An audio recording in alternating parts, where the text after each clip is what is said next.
Welcome to Thrive in Design, a podcast about making money and beautiful interiors as it relates to product-based businesses in the interior design industry. Each week, we'll discuss innovative strategies on how to approach product development and design sales in a shifting market. I'm your host, Nicole Lachey Ben. Welcome to the Thrive in Design podcast, where we explore the intersection of design, innovation, and purpose. I'm your host, Nicole, and today we have the pleasure of speaking with Rochelle Porter, whose work perfectly blends creativity with conscious living. Rochelle Porter, the brilliant artist and designer behind Rochelle Porter Design, has made her mark in the world of wallpaper and textiles for hospitality, commercial, and residential interiors. Inspired by her Caribbean roots and global design traditions, Rochelle creates vibrant, bold patterns with modern twists on classic motifs. Her brand, RPD, embodies the ethos of design for abundant living, focusing on producing style-forward collections with low-waste production methods and ethical manufacturing partnerships. Her stunning work has been featured in Elle Decor, Hospitality Design, House Beautiful, and HGTV magazine.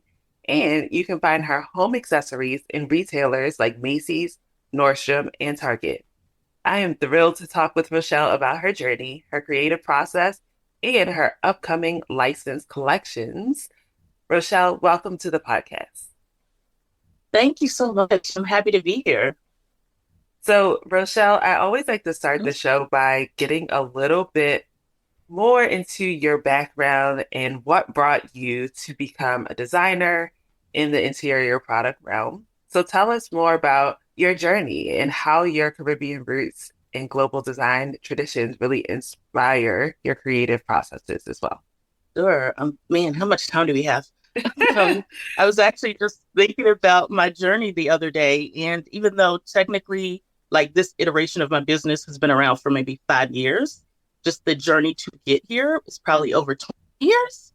I guess I'll start by saying I have no formal design background whatsoever. I think I maybe took an art class here and there, but I never went to design school, never thought about going to design school, because I come from a typical Caribbean immigrant family where, you come here, you go to a good school, you become a doctor, lawyer, engineer, and, that's it. Clearly that was not my path, but that's what I thought I would get into. So design was not really an option.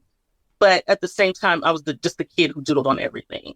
Like, if I found a styrofoam cup, I would draw on it. It was just almost like a compulsion. It wasn't something I saw as a talent or a skill. It was just what I did. And, kind of ignored it all my life. Went to college, majored in English and history, much to the chagrin of my family. But when I got out, ironically, I got a job as a computer programmer at a very big, Fortune 100 company, which that's a whole nother story in itself. But, kind of looked like I had arrived. I was living in New York, had the apartment in Brooklyn, worked in Manhattan, and everything looked great on the outside, but on the inside, I was miserable. So I couldn't quit my job because I had real, big girl bills at the time. I right, had that, in New York City, which was not cheap. It's not cheap. It wasn't even back then. It was not cheap. So I was like, well, I know I'm creative-ish. I don't know what that means or what that looks like, but I need to do something. I need to have some kind of outlet from this very, buttoned up type job. So on a whim, I took a class at FIT, Fashion Institute of Technology. And I think it was like an intro to fashion design class or something like that. And so I'm like, I like clothes. Why not? So yeah. So it was like a 3-day class. It was like a continuing education type thing. And I went to the first class and it was fun. We drew on our little, whatever you call them, croquis, whatever.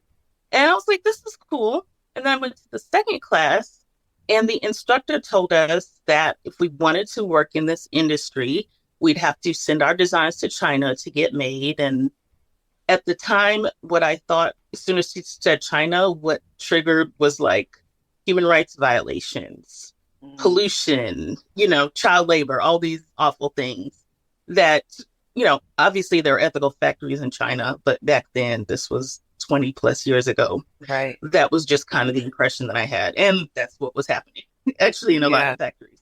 So it's like, yeah, no, I don't Yeah. want to do this. I don't have anything to do with this industry.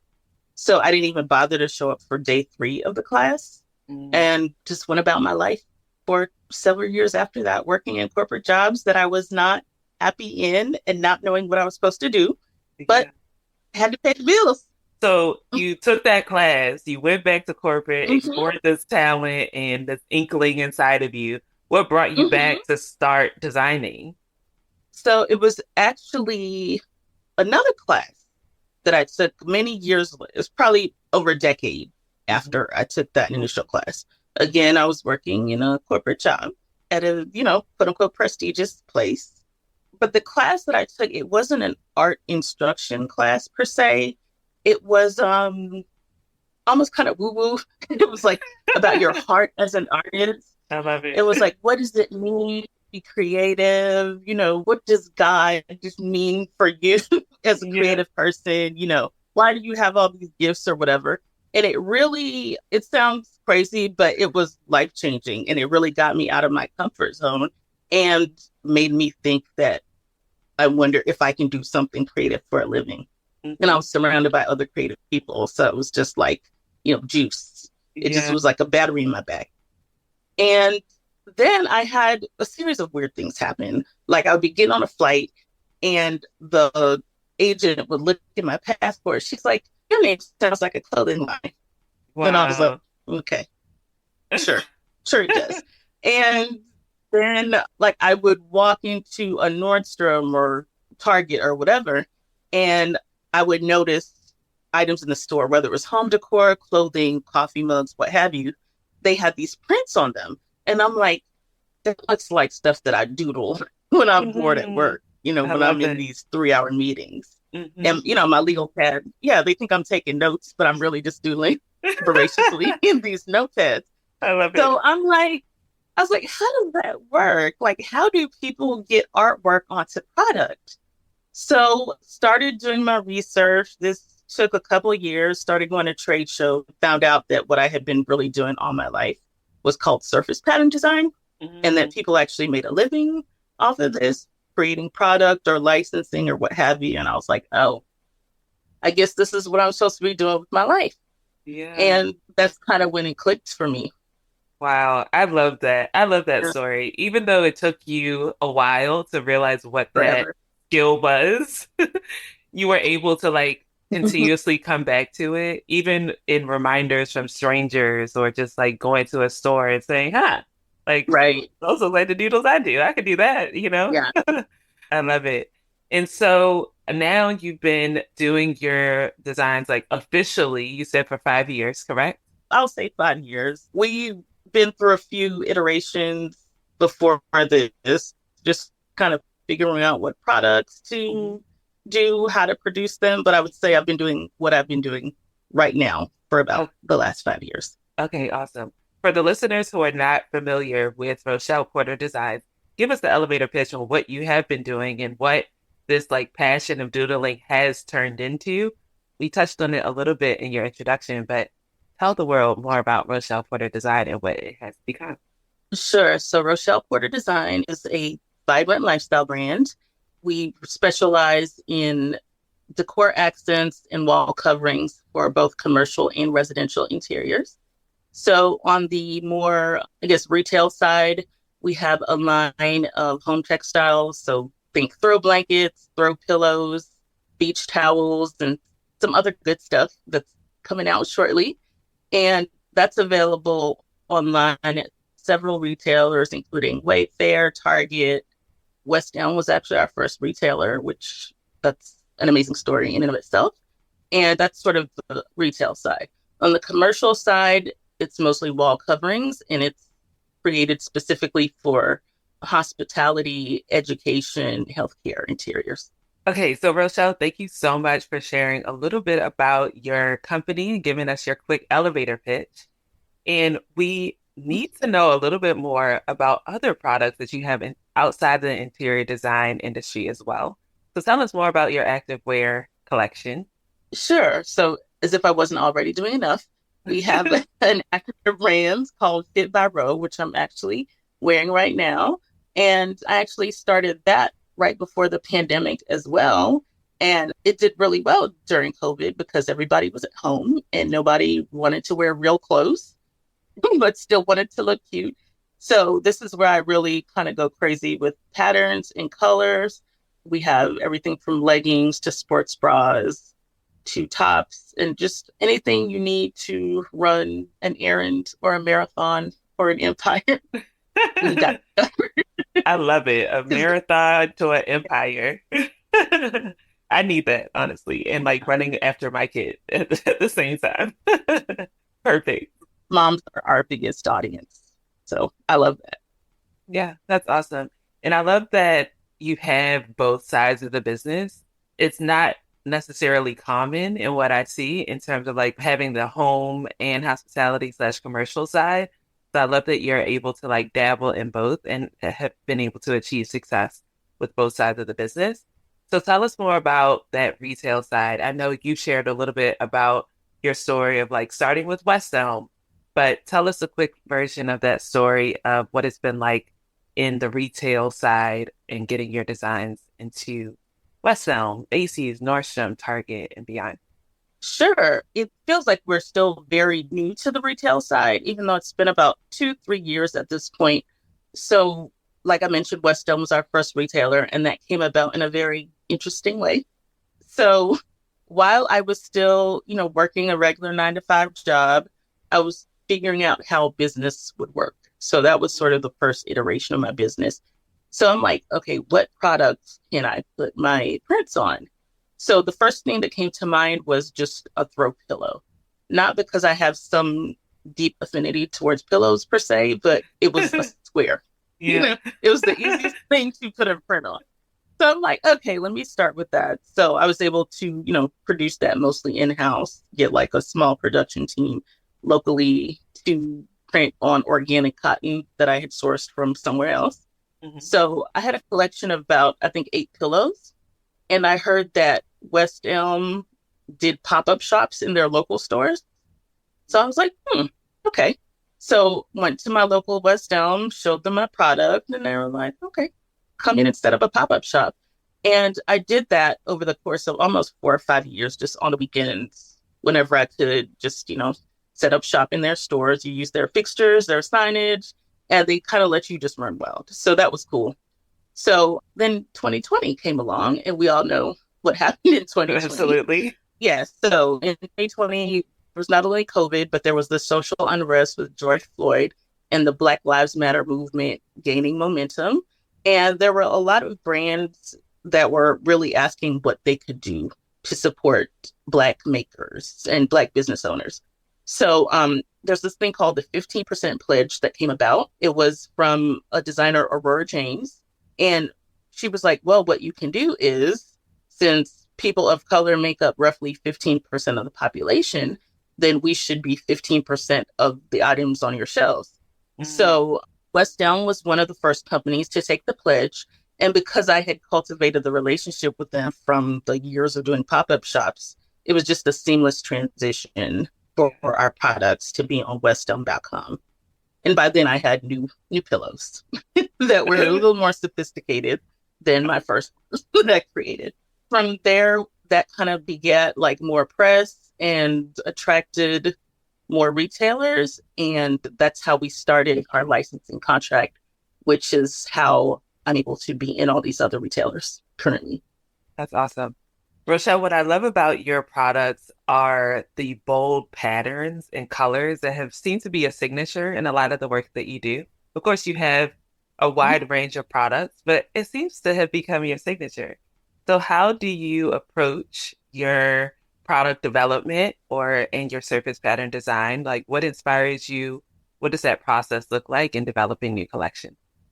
Sure. So I'm inspired by pretty much everything. Sometimes I just get out a notepad and I just start making marks on the page and it eventually turns into a pattern. And other times I see something, whether it's in nature or whether it's something from a global design tradition. It could be a Maori tattoo from New Zealand. It could be something from West Africa, from Scandinavia. and I kind of do my own take on it. I was walking down the street in New York one time and I saw a subway grate that had a pattern that I liked, and it Mm. somehow made its way to my artwork. So it can literally be anything. Yeah, I love that. And another thing that you said that is super important, I think, for all interior product companies to start thinking about is just how they are like ethically manufacturing, right? So sustainability Mm-hmm. is a big part of your manufacturing and just like low waste, ethical manufacturers. Can you share more about how you approach that as you are going from, the surface pattern design all the way to the manufacturing? Break down that process for us and how you even select everything that goes into your product. Absolutely. So sustainability has always been like one of the bedrocks of my business. Like I was into sustainability before it was cool. Yeah. It like 20 years ago when I took that class, I almost didn't continue this whole dream because I didn't think I could produce sustainably. So right now, when I produced that first pillow collection, I really looked around the country to find a manufacturer that sourced organic cotton. It's very easy to get 100% cotton from anywhere, but I had to make sure it was organic, even though it was more expensive. That was just kind of like a hallmark of what I wanted to be as a designer. And now, especially when I work with a licensor, I was really encouraged because a lot of what they do in their factories around the world is work with fabrics that are Better Cotton Initiative certified, Okotex 100 certified. So that's baked into every aspect of our designs. The inks are water based, so they don't pollute the system. The workers are fairly paid. So I don't want to make products unless I can guarantee that those things are in place. Yeah, and that's important. And I think that's also important for designers, like interior designers that are working on projects to Mm-hmm. really think about. Because a lot of the time, especially like coming from interior design school, we're just taught like, here are the codes. This is the type of project. Mm-hmm. This is what needs to go into the design. And then once the designer even gets into the field, right, they're working on a project, they're really working on this is the budget that we have. And sometimes those Absolutely. things where it comes to like ethical manufacturing and low waste and sustainable ingredients in the products are thrown to the wayside. And I hope that that stops. I don't know. Like we need more Right. products.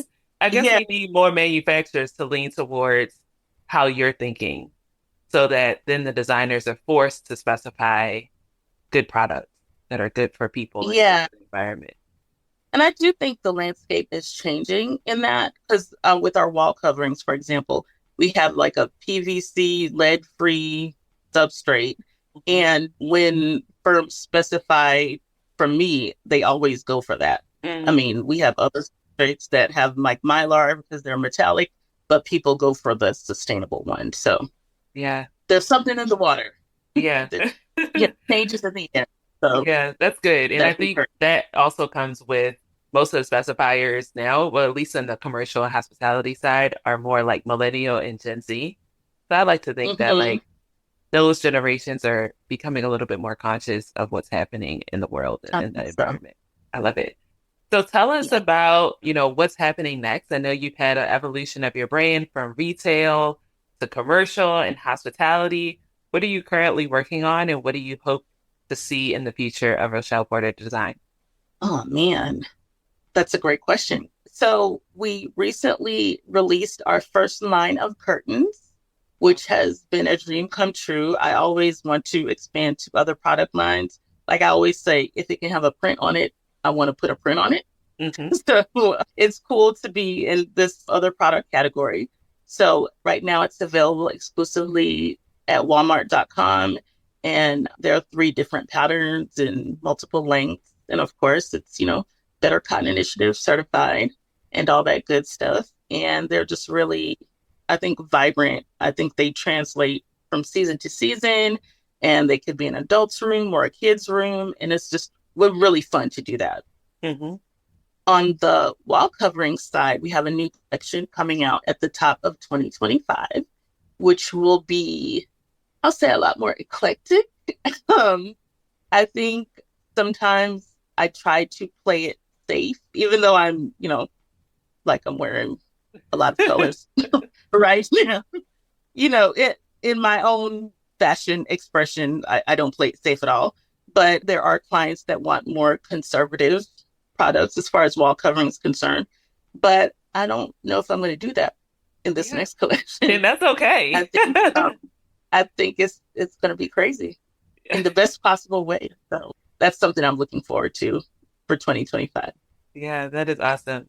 And so in doing all of the things that you do with your textiles, with going to market in two separate ways, whether that be direct to consumer through those retailers, to the trade, and incorporating, ethical manufacturing and sustainability, what do you think is the biggest challenge that you face, and like how have you overcome that? I'm trying to go through all the myriad challenges that I face every day. Honestly, the biggest challenge overall would be the fact that I'm literally learning as I'm going along. I don't have a formal background, like I said, in this industry, and I've been around for a little while, but I'm still very new. So each day is a learning process. There's a lot of trial and error. So it's just really figuring it out is the biggest challenge day to day. So there's never a dull moment. I can relate as a fellow small business owner. And I think too, in this podcast, there have been a lot of designers, like interior designers, that have always thought about like, oh, I want to do my own collection. Including myself, right? Like I could do a collection, why not? So what would you say to those designers who are like really passionate about creating beautiful products? Yeah, with a purpose. What would you say to them? I definitely say go for it. One thing that I wished I had done sooner was really try to get those partnerships with larger brands with more capacity than I have. It was a good learning experience for me to start out literally from scratch, literally sourcing my own fabric, finding my own manufacturers, finding my own printers. Like that was a great learning experience, but being able to partner with brands with more capacity has been a game changer. So I would say if you want to produce your own product, do that as soon as you're able to. Okay, I love it. Yeah, it's super important. Partnerships. I preach that to all my clients. Partnerships, especially when you're just starting out, looking to increase brand awareness. You need those good partners. I love it. So, Rochelle, you shared so much today about your journey from really corporate America to really all the telltale signs that kept coming back to you to say that, listen, you are a surface pattern designer, whether you like it or not. So pop-up shops at West Elm that turned into your first licensing project to now have expanded into hospitality, commercial wall covering. You've done all the things, and I look forward to continuing our relationship and to continue to see you grow. So Rochelle, if people want to learn more about you or even shop your collections, where should they find you online? Sure. So I am at RochellePorter.com. You can literally find everything there. And on all socials, but especially Instagram, we are Ro Porter Design. Love it. Well, thank you so much for being on the show today. Thank you for having me. This was fun. Thanks for joining us this week on Thrive in Design. Be sure to follow us on Instagram at Thrive in Design. And for more strategies on how your product company can innovate in the interior design industry, head to training.thriveindesign.co. As always, subscribe to the show to catch every new episode and leave us a review so we can continue to create captivating content. See you next week.